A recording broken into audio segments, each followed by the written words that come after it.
Hello दोस्तों, easy study में स्वागत है। दोस्तों, मैं आशा करता हूं कि आपकी पढ़ाई अच्छे ढंग से चल रही होगी। आप बोर्ड के एग्ज़ाम की प्रिपरेशन भी अच्छे ढंग से कर रहे होंगे। तो दोस्तों, आज के वीडियो में हम लोग पढ़ेंगे कि जो बिलियन टॉपिक का है, सबसे महत्वपूर्ण बिलियन चैप्टर का सबसे जो महत्वपूर्ण टॉपिक है, जिसका नाम है राउल्ट्स का नियम। तो दोस्तों, बार बार ये राउल्ट्स का नियम एग्ज़ाम में पूछा जाता है, इसलिए मोस्ट इम्पॉर्टेंट है। इसलिए दोस्तों, लास्ट तक इस वीडियो में आप बने रहिएगा। तो दोस्तों, आइए स्टार्ट करते हैं राउल्ट का नियम। राउल्ट का नियम क्या होता है दोस्तों? तो दोस्तों, जब किसी वाष्पशील द्रव का विलयन द्रव विलायक में बनाया जाता है तथा विलयन में दोनों अवयव वाष्पशील होते हैं, तब विलयन का वाष्प दाब दोनों अवयवों के वाष्प दाब के योगफल के बराबर होता है। तो दोस्तों, इसमें होता क्या है कि जैसे मान लेते हैं कोई क्या है, द्रव विलायक रूप में है, किसी बर्तन में जैसे द्रव रखा गया है और दोस्तों ये जो द्रव है आपका विलायक के रूप में है और दोस्तों इसमें जब कोई वाष्पशील द्रव इसमें घोला जाता है, जब इसमें दोस्तों क्या किया जाता है, कोई वाष्पशील द्रव इसमें घोला जाता है। तो दोस्तों, जैसे मान लेते हैं कि वाष्पशील जो द्रव है ए मान लेते हैं और जो विलायक है उसको बी मान लेते हैं। जब इसमें घोला जाता है तो दोस्तों इसका जो इस विलयन का जो कुल वाष्प दाब होता है, दोनों अवयवों के वाष्प दाब के योगफल के क्या होता है, बराबर होता है। तो दोस्तों, जैसे कि मान लेते हैं कि माना किसी विलयन में दो वाष्पशील अवयव द्रव के रूप में ए और बी उपस्थित है। इन अवयवों के आंशिक दाब क्रमशः Pa और Pb है और विलयन का कुल वाष्प दाब P हो। तो यानी कि दोस्तों, जो वाष्प यानी कि गैस के द्वारा जो प्रेशर उसके फ्री सरफेस पर लगाया जाता है, उसी को दोस्तों आंशिक दाब कहते हैं। यानी कि दोस्तों, जैसे द्रव है तो द्रव का भी एक अपना फ्री सरफेस होगा, मतलब स्वतंत्र तल होगा, इसको कहते हैं स्वतंत्र तल।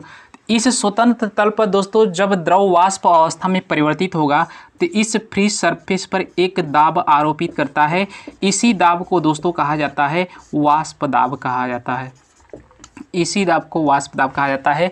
तो इसमें दोस्तों दो वाष्पशील द्रव है, ए है, तो इसके द्वारा पीए वाष्प दाब लगाया जाएगा या आंशिक वाष्प दाब लगाया जाएगा, और जो विलायक द्रव बी है इसके द्वारा जो लगाया जाएगा Pb लगाया जाएगा।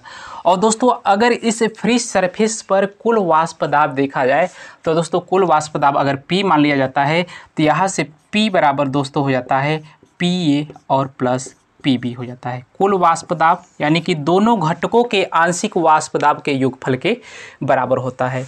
तो इतना पॉइंट दोस्तों क्लियर होगा। अब राउल्ट्स ने दोस्तों उन विलयनों के लिए एक नियम प्रस्तुत किया था जो निम्न प्रकार है।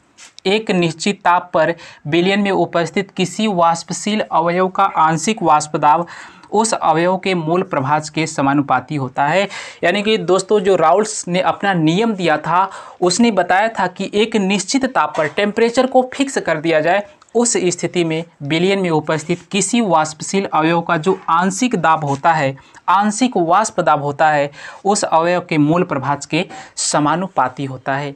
इसका मतलब दोस्तों, अगर वाष्पशील जो द्रव है उसको उस अवयव को ए मान लेते हैं और जो विलायक रूप में द्रव है उस अवयव को बी मान लेते हैं, तो ए के द्वारा जो आंशिक दाब लगाया जाएगा उसको Pa मान लेते हैं। तो दोस्तों, इस कंडीशन में जो पहला घटक है इसका वाष्प दाब उसके मूल प्रभाज के क्या होगा, समानुपाती होता है। यानी कि P प्रोपोर्शनल x है। x क्या है, मूल प्रभाज है, तो A मतलब A वाले घटक का मूल प्रभाज है।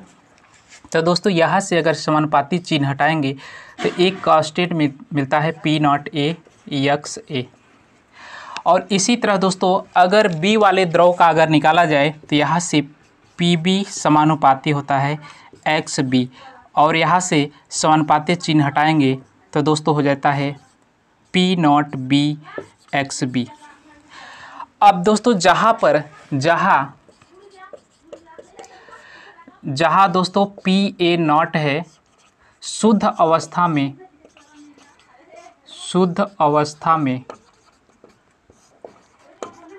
A का वाष्प दाब, शुद्ध अवस्था में A का वाष्प दाब, और दोस्तों जो Pb0 होता है शुद्ध अवस्था में शुद्ध अवस्था में B का वाष्प दाब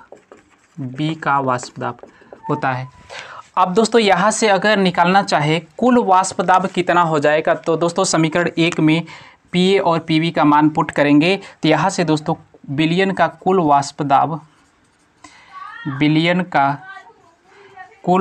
दाब P बराबर दोस्तों क्या हो जाएगा, इसी वैल्यू को पुट करते हैं PA not XA plus PB not XB, यही आपका फार्मूला हो जाएगा। इस फार्मूले से आप बिलियन का कुल वाष्प दाब फाइंड आउट कर सकते हैं। अब दोस्तों एक प्रीवियस वीडियो में हम पढ़ा चुके थे मूल प्रभाज वाले चैप्टर में कि दोस्तों विलेय का जो मूल प्रभाज होता है, विलेय और प्लस विलायक का जो मूल प्रभाज होता है, दोनों का योगफल 1 के बराबर होता है।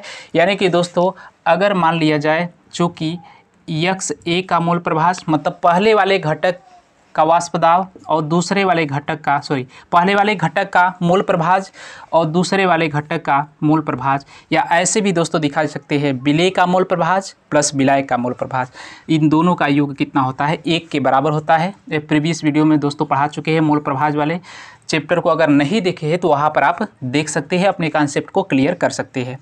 तो यहाँ से दोस्तों अगर XA बराबर निकालना चाहे तो क्या हो जाएगा, 1 माइनस XB हो जाएगा। तो XA का मान इसमें अगर पुट करेंगे तो यहाँ से दोस्तों P बराबर हो जाएगा PA नॉट, XA का स्थान पर क्या रख सकते हैं 1 माइनस XB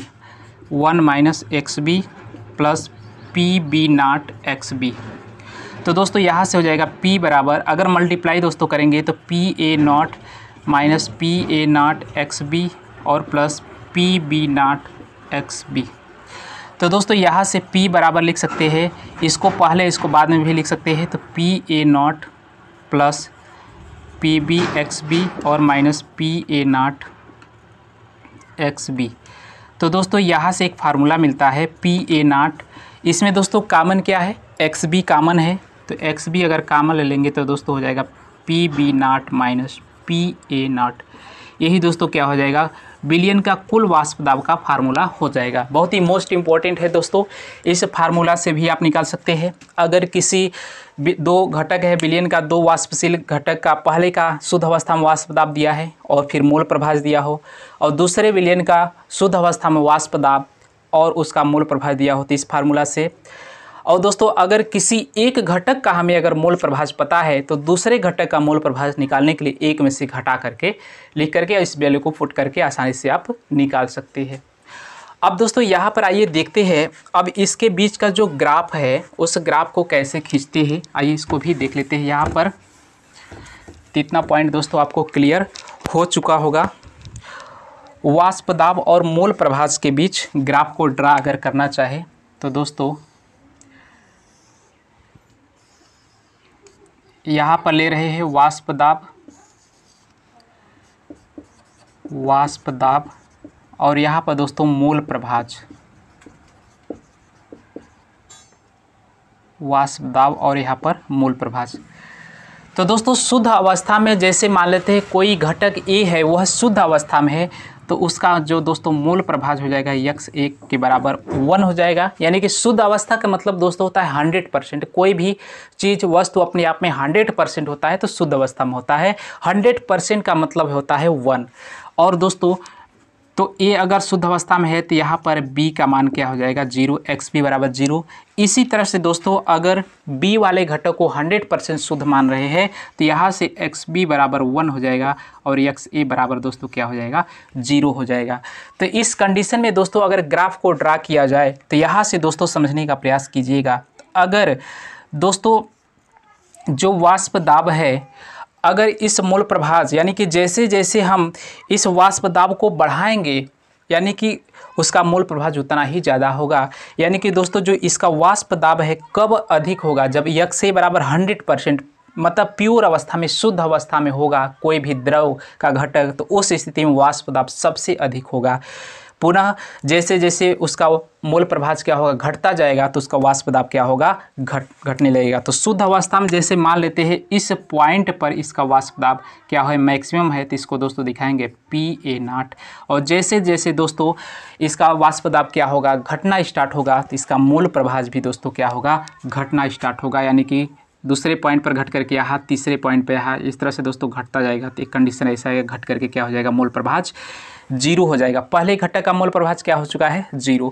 इसी तरह से दोस्तों अगर दूसरे घटक को 100% या XV बराबर 1 मानते हैं, तो इसका मैक्सिमम जो अवस्था होगा, अगर मान लेते हैं इस पॉइंट पर मैक्सिमम है इसका शुद्ध अवस्था में वाष्प दाब PB0, तो दोस्तों कुछ समय के बाद इसकी भी वाष्प दाब घटता जाएगा, तो मूल प्रभाज भी घटता जाएगा। तो B वाले घटक का भी दोस्तों मूल प्रभाज क्या हो जाएगा, 0 के बराबर हो जाएगा। तो इसका ग्राफ कुछ इस टाइप से जाएगा, तो इसका भी घटने लगेगा। तो दोस्तों इसको आप लिख सकते हैं, ये पहले वाले का है, तो दोस्तों यहाँ से ये रिप्रेजेंट करेगा PA बराबर हो जाएगा PA0 इंटू XA, और दोस्तों ये जो रिप्रेजेंट करेगा PB बराबर हो जाएगा PB0 इंटू XB। अब दोस्तों इसका कुल वाष्प दाब विलयन का निकालना है, तो इस पॉइंट और इस पॉइंट को दोस्तों मिला देते हैं, तो ये जो लाइन प्रदर्शित करता है कुल वाष्प दाब P बराबर होता है PA plus PB। PA plus PB को रिप्रेजेंट करता है, और PA बराबर दोस्तों होता है PA0 इंटू XA, और PB बराबर होता है PB0 इंटू XB। तो इस ग्राफ को आई होप कि आपको समझ में आया होगा। तो दोस्तों जल्दी से स्क्रीनशॉट ले लीजिए। और दोस्तों अगर आप प्लेलिस्ट में सीरियल वाइज पढ़ना चाहते हैं, तो हमारे चैनल से जुड़ करके आप प्लेलिस्ट में जा कर के पढ़ सकते हैं। और दोस्तों इसी तरह के वीडियो को पाने के लिए चैनल को लाइक, सब्सक्राइब, शेयर जरूर करें। मिलते हैं नेक्स्ट वीडियो में नेक्स्ट टॉपिक को लेकर के, तब तक के लिए धन्यवाद।